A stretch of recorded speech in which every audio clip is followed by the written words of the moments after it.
We are reading through the book of Matthew this month, taking a chapter a day. And each day I'm posting a video clip for that chapter, just sharing a thought or two about what we read here, what's going on here, maybe something that is a little bit behind the scenes, just to make it a little more visible, a little more understandable, a little more meaningful for us today. And today we're on Matthew 12. Now, I'm not trying to give an entire recitation of all that's going on. That would take a long time. I'm not trying to write a book, but just to give a thought or two. I want to highlight Jesus talking about the Sabbath. We see that in the first 14 verses. It's about the Sabbath. His disciples are walking through grain fields. They're picking grain to eat because they're hungry. And the Pharisees chastise them.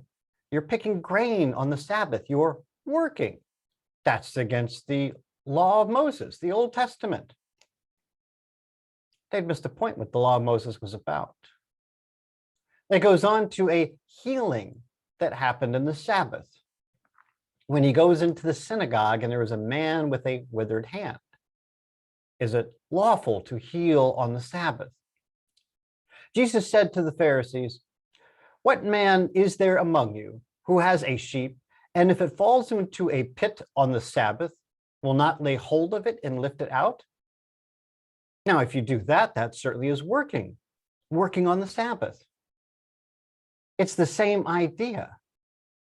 I mean, think about what if a lion were to attack your flock on the Sabbath? Would you just say, "Well, I hope there's still some sheep left by the end of the Sabbath"? Of course not. You would fend off the lion.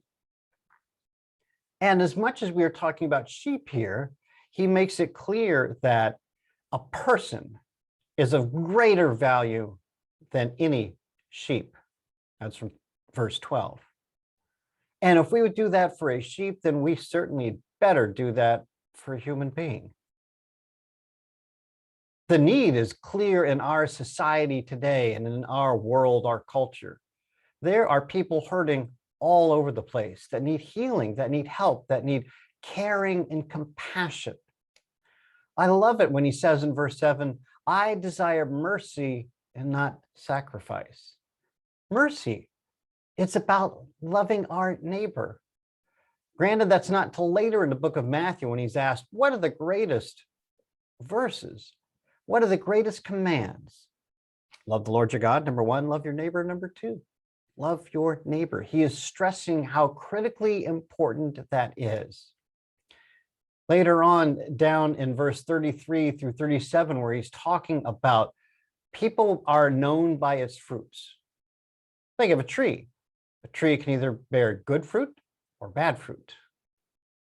And a tree is known by its fruit. So are we. A good man out of good treasure of his heart brings forth good things, and an evil man out of evil treasure brings forth evil things. We are also known by our fruit. Will we be so set on observing certain laws, the Sabbath pieces, that we're not going to care about our neighbor? We're not going to care about the person next door. We just can't because it happens on the Sabbath.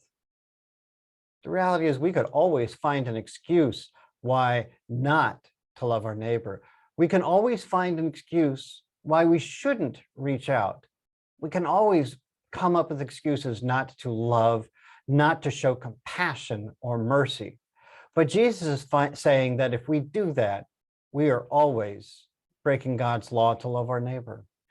We should always be fulfilling that so much.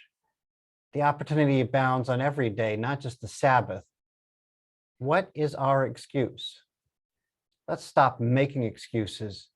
Let's stop worrying so much about all the other things going on and show mercy, show compassion. That's the choice that we have today, and that's the choice that we have every day.